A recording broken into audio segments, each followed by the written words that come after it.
Assalamualaikum dan salam sejahtera. Oke, buat semua guru-guru dan juga pelajar yang menonton video ini di YouTube, atau di mana-mana pun. Oke, jadi video sebelum ini saya sudah cerita tentang Perang Dunia Kedua yang berlaku di Eropa. Oke, Jerman yang mulakan perang, Jerman dan Italia. Oke, dan Edian, dorang juga yang kalah. Oke, baru tahu. Oke. And then kita sambung pula Perang Dunia Kedua di Asia Pasifik. Ini cerita pasal Jepun pula. Perang Dunia Kedua di Asia Pasifik. Asia inilah. Jadi Perang Dunia Kedua di Asia Pasifik ini bermula lewat sikit. Kalau di Eropa 1939 kan. Jadi ini 1941 hingga 1945. Kurang 6 tahun juga. Dikenali sebagai Perang Pasifik. Pertempuran ini berlaku di Lautan Pasifik. Tanah besar Asia, Kepulauan Asia Tenggara, tempat kita lah nih. Perang Pasifik ini berpunca daripada kemunculan Jepun sebagai kuasa tentara di Asia yang menjalankan imperialisme di rantau Asia Pasifik. Jadi sebelumnya kita dengar negara-negara penjajah nih Eropa semua kan. Tiba-tiba muncul pula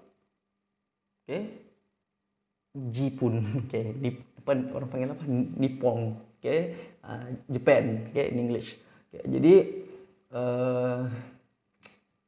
Jepun lah. Terus pikir apa anime kan, tengok One Piece, Naruto, Bleach, kan, Attack on Titan. Kamu tengok ke semua tuh? Saya adalah manusia yang jenis yang macam tu, yang tengok anime macam tu. Harap samalah, atau kamu ni tengok drama Korea saja, kan? Biasalah betul. Itu hiburan semata-mata. Jadi kita belajar sejarah negara dorang ni macam mana.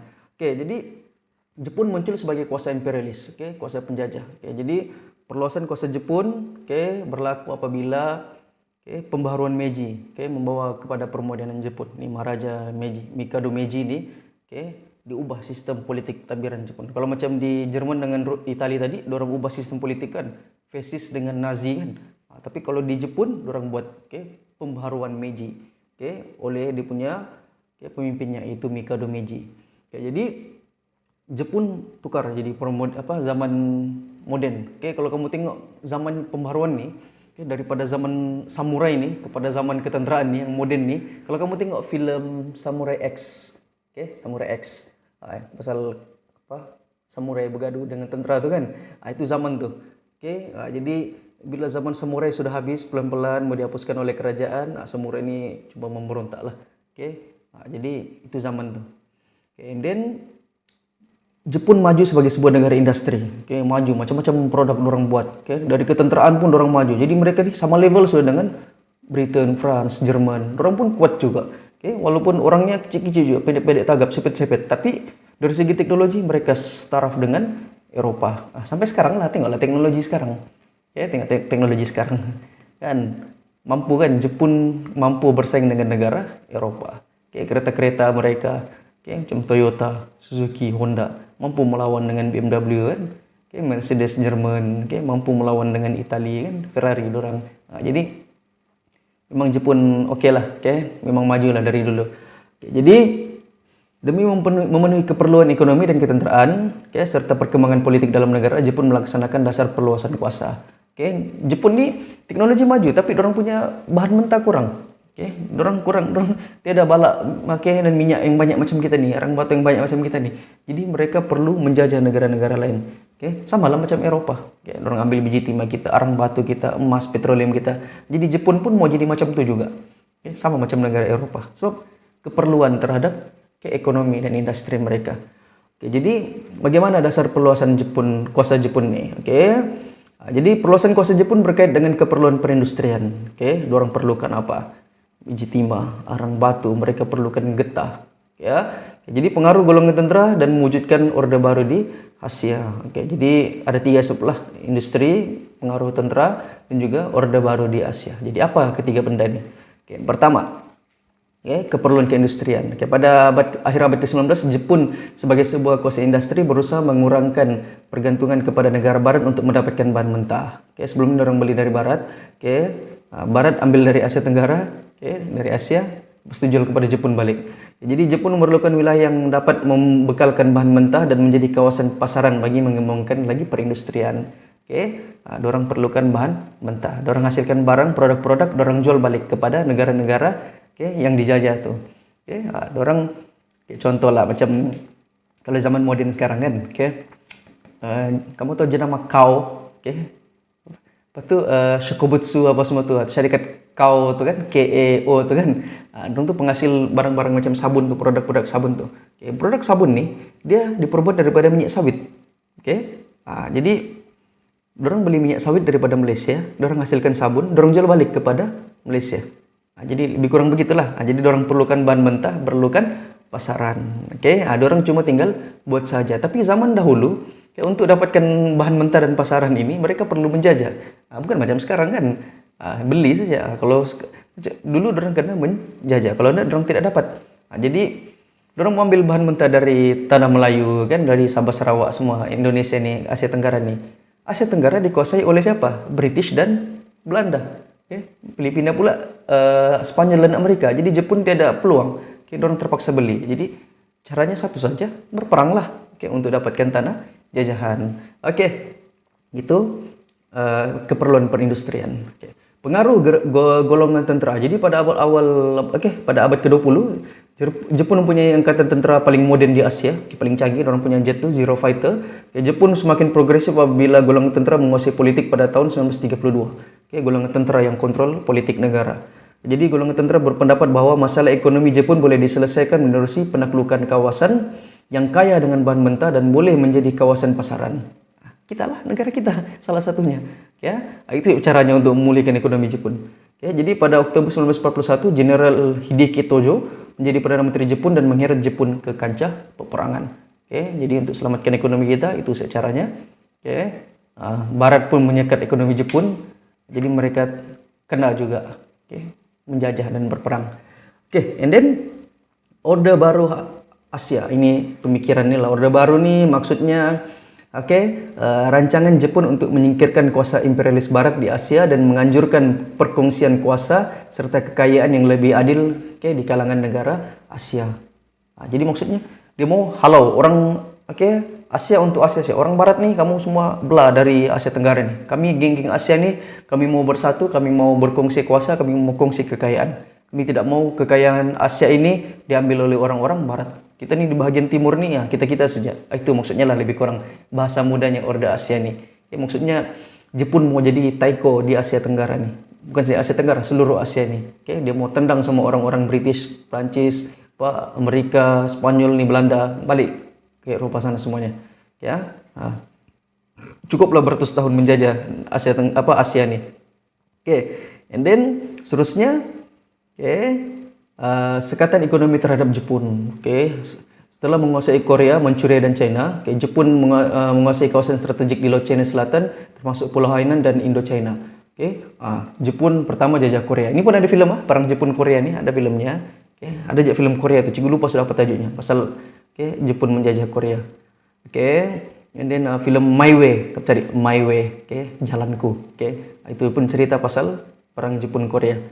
Dan sambung pula di yang Normandy tadi itu. Endingnya di Normandy. Film tuh kamu tengok. Endingnya di Normandy. Dia dari kisah benar juga sebenarnya. And then Manchuria ini kerajaan beraja di China. Lepas tu dan juga seluruh China. And then Jepun menguasai juga Pulau Hainan dan juga Indochina. Indochina ini Vietnam lah, sampai ke bawah. And then dasar perluasan kuasa Jepun telah mendapat reaksi daripada pihak bersekutu, yaitu Amerika Syarikat, British dan Belanda. Mereka mengenakan sekatan ekonomi untuk menghalang Jepun daripada memperoleh bahan mentah yang diperlukan untuk industri dan operasi perang. Jadi Britain, Amerika, Belanda nih, dorong sekat Jepun, jangan lagi jual bahan mentah kepada mereka, jangan bagi bahan mentah, sekat minyak mereka, supaya dorang tidak boleh maju, supaya dorang tidak boleh kuat, supaya dorang tidak boleh mengancam kuasa-kuasa Barat. Itu maksud sekatan ekonomi. Barang tidak boleh masuk ke Jepun, tidak boleh jual barang ke Jepun, bahan mentah ke Jepun. Jadi Jepun susah. Jadi caranya apa? Perang lah, itu ya caranya. Supaya Jepun boleh selamat. Bayangkan kalau minyak tidak masuk ke Jepun, dorang ada reserve minyak untuk 2 bulan saja. Kalau 2 bulan tu tidak masuk minyak ke Jepun, macam mana industri mau on kan? Jadi caranya apa? Perang sajalah. Jadi sekatan ekonomi ini juga, satu caranya lagi itu tindakan menghentikan perdagangan serta membekukan semua harta milik Jepun di wilayah yang dikuasai oleh British, Amerika Syarikat dan Belanda. Jadi semua syarikat Jepun yang berada di wilayah-wilayah jajahan takluk British, Belanda dan Amerika ini dibekukan. Stop, kamu jangan bisnis lagi apa-apa. Sebab orang Jepun ini ada di mana-mana. Orang ada di tanah Melayu, fokusan British kan, Indonesia, yang ada Belanda, ada di Amerika. Jadi semua orang Jepun semua dihalang. Syarikat-syarikat Jepun dibekukan orang punya aset. Dari aspek lepas itu apa lagi? Itu sekatan ekonomi settle. And then yang terakhir itu rancangan penaklukan wilayah di selatan. Sebagai jalan keluar daripada sekatan ekonomi, pihak bersekutu, Jepun merancang untuk menguasai wilayah di selatan, merangkumi Asia Tenggara yang kaya dengan bahan mentah seperti biji timah, getah, bauksit dan petroleum. Jadi caranya itu saja lah. Kita perlukan negara-negara, Jepun perlukan negara-negara Asia Tenggara nih yang kaya dengan bahan mentah nih. Jadi perlu serang di situ, jajah di situ. Dari aspek ketenteraan, pakatan dalam kuasa paksi membolehkan kerajaan Jerman menghantar pakarnya ke Jepun. Jadi Jepun dengan Jerman ini begeng. Jadi Jerman bantu Jepun, hantar pakar ketenteraan untuk bantu Jepun.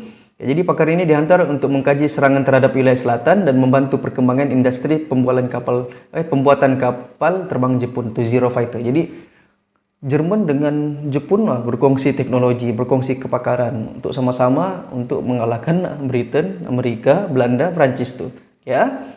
Jadi and then orang buat pakatan 3 negara. 1940 Jepun telah menandatangani perjanjian pakatan 3 negara dengan Jerman dan Italia yang menjadikan Jepun terikat dengan kuasa paksi. Jadi di Eropa, Italia dengan Jerman kan berperang lawan negara-negara sekitarnya. Tapi di Asia Pasifik pula Jepun. Jadi ada 2 event lah berlaku pada masa yang sama, di Eropa dan di Asia. Jadi pihak Jepun berperang di Asia Pasifik. Jadi Jepun tidak terlibat lah di Eropa sana tuh. Jadi hasrat Jepun membentuk pemerintahan baru di Asia Pasifik mencapai kemuncak apabila rundingan di Amerika Syarikat untuk menamatkan sekatan ekonomi terhadap Jepun menemui jalan buntu. Amerika Syarikat dengan Jepun ini berunding lah, Jepun coba runding, janganlah serang lagi, kita runding, jangan lagi sekat ekonomi Jepun, jadi Amerika pun setuju, Jepun pun setuju, tapi at the end, apa yang berlaku? Kamu tengok film Pearl Harbor, apabila Jepun menyerang armada tentara laut, Amerika di Amerika Syarikat, maksudnya sudah deal, kita jangan perang, jangan bilang orang Amerika tidak sekat ekonomi Jepun dan Jepun pun tidak meluaskan kuasa. Tapi at the end Jepun menyerang Amerika, orang tetap teruskan niat mereka untuk meluaskan kuasa mereka menakluk Asia Pasifik. Jadi akibat rundingan itu gagal. Rundingan itu gagal bukan cara kami tidak mau kami tidak mau deal dengan perjanjian ini. Orang punya caranya ialah hari itu juga orang bagi tahu mereka tidak mau teruskan perjanjian. Hari itu juga mereka serang Pearl Harbor. Sepatutnya hari ini kita tidak sepatutnya hari lain lah bahkan supaya orang persediakan. Jadi Jepun hantar telegraf pada mereka, kami tidak teruskan perjanjian ini dan kami mau perang. Paginya sudah diserang.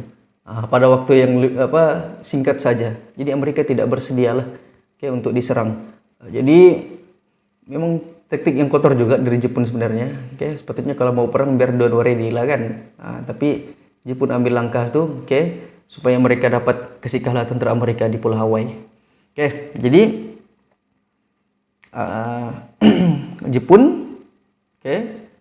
langgar batalkan perjanjian dan seterusnya menyerang Pearl Harbor. Jadi apabila tentara Jepun menyerang pangkalan tentara laut Amerika Syarikat di Pulau Hawaii, itu menandakan starting point kepada peperangan dengan Perang Dunia Kedua di Asia Pasifik. Di sana mulanya di Pulau Hawaii. Barulah Jepun besar kepala coba menyerang negara-negara Asia Tenggara yang lain, termasuklah negara kita. Jadi macam mana cerita serangan Jepun terhadap negara-negara di ASEAN? Bagaimana merumpunya operasi? Kita bincang pasal kemarahan antar Jepun nih video akan datang. Oke, lebih kurang ya macam Jerman tuh, orang punya besar kepala tuh. Jadi Jepun pun di Asia Pasifik, orang pula yang coba jadi taiko, coba jadi abang long di Asia Tenggara nih. Ya, orang serang sana sini. Oke, macam mana ceritanya? Kita sambung di video akan datang selepas ini. Oke, rehat dulu, ya.